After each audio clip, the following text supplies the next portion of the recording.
Hi వాటర్స్. మన governments thousands of crores rupees, వేల కోట్లు ఖర్చు పెడతా ఉన్నాయి ఎడ్యుకేషన్ మీద. అలాగే పేరెంట్స్ కూడా వాళ్ళ శక్తికి మించి, వాళ్ళ స్థాయికి మించి ఖర్చు పెడతా ఉన్నారు పిల్లల చదువుల కోసం. కానీ అయినా కూడా ఎడ్యుకేషన్ క్వాలిటీ ఎలా ఉందంటే చాలా అధ్వానంగా ఉంది. ఇది నేను చెప్పడం కాదు, అసర్ సర్వే అని ఒకటి ఉంటుంది. మీరు కానీ గూగుల్కి వెళ్ళి టైప్ చేస్తే అసర్ సర్వే అనేసి మీరు చూడొచ్చు. దానిలో క్లియర్ గా మన ఎడ్యుకేషన్ క్వాలిటీ ఎలా ఉందనేది. అసర్ సర్వేలో వాళ్ళు క్లియర్ గా చెప్పింది ఏంటంటే 14-18 ఏళ్ల మధ్య ఆ ఏజ్ లో ఉండే పిల్లలు కనీసం థర్డ్ క్లాస్ స్టాండర్డ్స్ కూడా లేవని క్లియర్ గా తెలుస్తా ఉంది.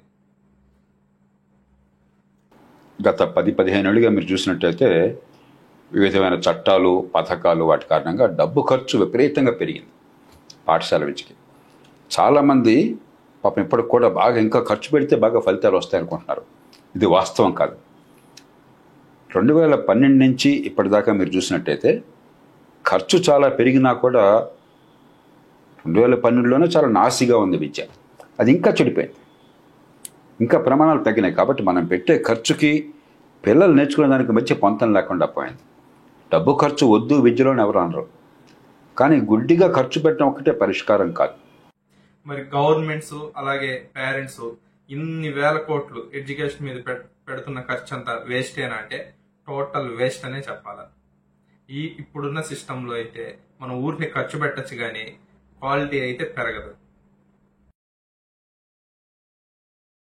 తెలుగు రాష్ట్రాలు తీసుకుంటే ఆంధ్రప్రదేశ్, తెలంగాణలో ఆంధ్రప్రదేశ్లో బహుశా 90,000 దాకా వెళ్ళిపోయింది, అమ్మఒడి కూడా కలిపితే. తెలంగాణలో 80,000 రూపాయలు దాటుతున్నది. ఇతర రాష్ట్రాల్లో రాష్ట్రాన్ని బట్టి 70,000, 80,000, 60,000, 50,000 రకరకాలుగా ఉంది. ఖర్చు తక్కువ కాదు. కొన్ని మంచి ప్రైవేట్ స్కూళ్ళు, అన్నీ కాదు, కొన్ని స్కూళ్ళు 30,000 రూపాయలతో మంచి చదువు ఇవ్వగలుగుతుంది. కాబట్టి ఖర్చు పెట్టడం పరిష్కారం కాదు. ఏ సిస్టమ్కి వెళ్తే మనం మన ఎడ్యుకేషన్ లో క్వాలిటీ పెంచవచ్చు, అది కూడా పేరెంట్స్ కి ఖర్చు లేకుండా, గవర్నమెంట్స్ కూడా ఎక్స్ట్రా బర్డెన్ లేకుండా. బడ్జెట్ లో ఇప్పుడు ఎంత అయితే అలొకేట్ చేస్తున్నారో బడ్జెట్ లో అదే ఖర్చుతో, అది కూడా పేరెంట్స్ జోబీలో 1 రూపాయి కూడా ఖర్చు కాకుండా ఎడ్యుకేషన్ లో క్వాలిటీ ఎలాగ పెంచొచ్చో నేను ఒక పాలసీ సజెస్ట్ చేస్తాను. ఆ పాలసీని అందరూ ఒకసారి చూడండి. ఫస్ట్ గవర్నమెంట్ ఏం చేయాలంటే ఒక రీజనబుల్ ఫీజుని ఫిక్స్ చేయాలి. మనం కానీ గమనిస్తే 40-45,000 రూపీస్ వసూలు చేసే స్కూల్లో కూడా మంచి క్వాలిటీతోనే ఎడ్యుకేషన్ ఇస్తా ఉన్నారు. కాబట్టి ఒక 45,000 రూపాయలని, 45,000 రూపీస్ని ఒక రీజనబుల్ ప్రైస్గా గవర్నమెంట్ కానీ ఫిక్స్ చేసి ఆ ఫీజు కన్నా కూడా ఎక్కువ వసూలు చేయకూడదని ఒక జీవో ఇవ్వాలి. తర్వాత ఈ లెక్క ప్రకారం మనం చూస్తే మన రాష్ట్రంలో సుమారు 70 lakhs స్టూడెంట్స్, 70 లక్షల మంది పాఠశాల విద్యార్థులు ఉన్నారు. ఈ 70 లక్షల మందికి కానీ ప్రభుత్వమే 45,000 రూపాయలు పూర్తిగా ఫీజు రియంబర్స్మెంట్ చేస్తే ప్రభుత్వానికి అయ్యే ఖర్చు సుమారు 32,000 కోట్ల దాకా ఖర్చు అవుతుంది. ఒకసారి మనం కానీ ప్రీవియస్ బడ్జెట్స్, గవర్నమెంట్ బడ్జెట్స్ చూస్తే ఎడ్యుకేషన్ అలొకేషన్ మీద అది కూడా ఇంతే ఉంది. 35,000 కోట్ల వరకు సుమారుగా వాళ్ళు ప్రతిసారి బడ్జెట్లో పాఠశాల విద్యకి అలొకేట్ చేస్తా ఉన్నారు, ఖర్చు పెడతా ఉన్నారు. కాబట్టి పూర్తిగా ఫీజు రియంబర్స్మెంట్ చేయడం వలన ప్రతి పిల్లోడికి గవర్నమెంట్ ఎక్స్ట్రాగా గవర్నమెంట్కి బర్డెన్ పడే అవకాశం లేదు. Same last year budget amount ఎంతైతే ఉందో ఆ బడ్జెట్తోనే ఈ 45,000తో పూర్తిగా ఫీజు రియంబర్స్మెంట్ చేసేయచ్చు.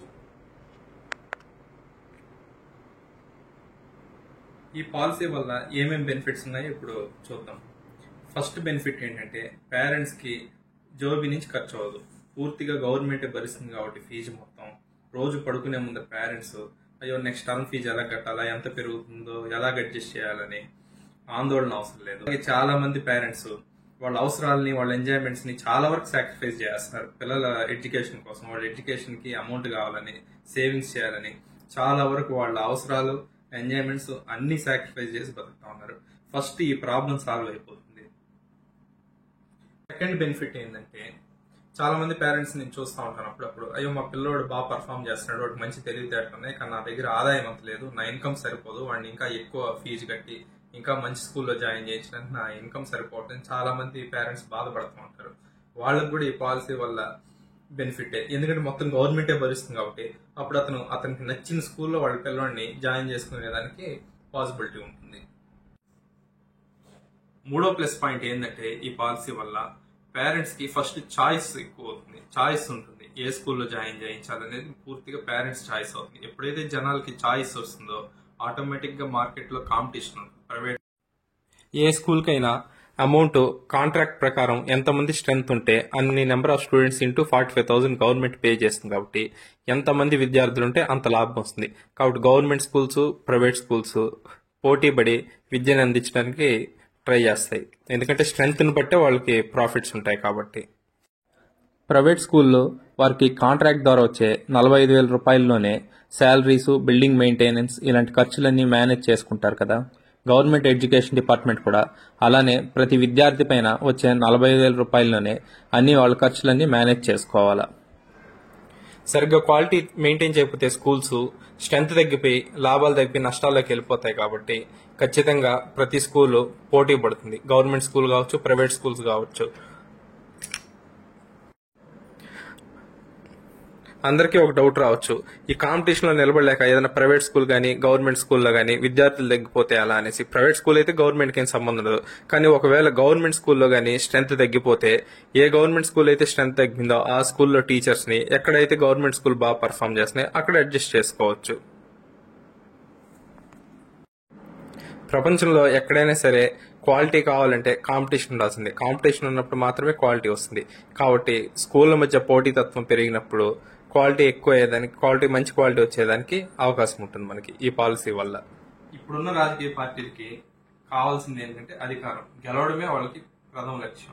ఫస్ట్ వాళ్ళ గోల్ ఏంటంటే గెలవాలా, గెలిచిన తర్వాత అధికారం నిలబెట్టుకోవాలని. ఏ రాజకీయ పార్టీ అయినా సరే, ఏ రాష్ట్రం అయినా సరే, దేశం అంతా అదే ట్రెండ్ పోతా ఉంది. మంచి పరిపాలన అనేది వాళ్ళకి సెకండ్ ప్రిఫరెన్స్. మంచి పరిపాలన వాళ్ళకి అవసరము లేదు. మంచి పరిపాలన ఇస్తే మళ్ళీ ఓట్లు వేస్తారు జనం నమ్మకము లేదు. వాళ్ళకి నమ్మకము లేదు, అవసరము లేదు. మంచి పాలసీల ద్వారా మంచి పరిపాలన ఎవరికి అవసరం అంటే ఓటర్స్ గా మనకే అవసరం. కాబట్టి నా పాలసీ కానీ మీకు నచ్చినట్టయితే, నేను సజెస్ట్ చేసిన పాలసీ కానీ నచ్చినట్టయితే as a voters and as a parents మీరే వీలైనంత మందికి, ఎక్కువ మందికి షేర్ చేయండి. వీలైనంత మందితో డిస్కస్ చేయండి. మీరే సపోర్ట్ చేయండి. ఎందుకంటే ఇప్పుడు ట్రెండ్ అంతా ఆన్లైన్ లోకి వచ్చేసింది. ఓటర్స్ గా మనకు కావాల్సింది అడగడానికి అందరం కలిసి రోడ్ల మీదకి వచ్చి ఈ ఎండల్లో కూర్చొని పోరాడేది, లేదంటే ధర్నా, ఇవంతా అయ్యే పని కాదు. టెక్నాలజీ మారుతా ఉంది, టెక్నిక్స్ కూడా మార్చుకోవాలి.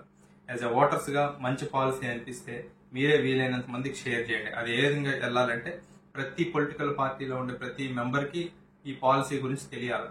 ఓకే, ఓటర్స్ లో ఈ పాలసీ గురించి డిస్కషన్ జరుగుతుంది, ఓటర్స్ కి ఈ పాలసీ రికమెండ్ చేస్తారు, ఓటర్స్ అంతా ఈ పాలసీని సజెస్ట్ చేస్తా ఉన్నారు, ఈ పాలసీకి ఇన్ని ఓట్లు పడతాయని కానీ వాళ్ళ దృష్టికి వెళ్తే ఖచ్చితంగా వాళ్ళు కన్సిడర్ చేస్తారు. ఎందుకంటే వాళ్ళకి ఓట్లు కావాలి కదా. ఏదైతే వాళ్ళకి కావాల్సిన ఓట్లు, సీట్లు. కాబట్టి ఓటర్స్ గా దీనికి కానీ ఎక్కువ సపోర్ట్ దొరికితే ఖచ్చితంగా ఈ పాలసీని వాళ్ళు కన్సిడర్ చేసేదానికి అవకాశం ఎక్కువ ఉంటుంది.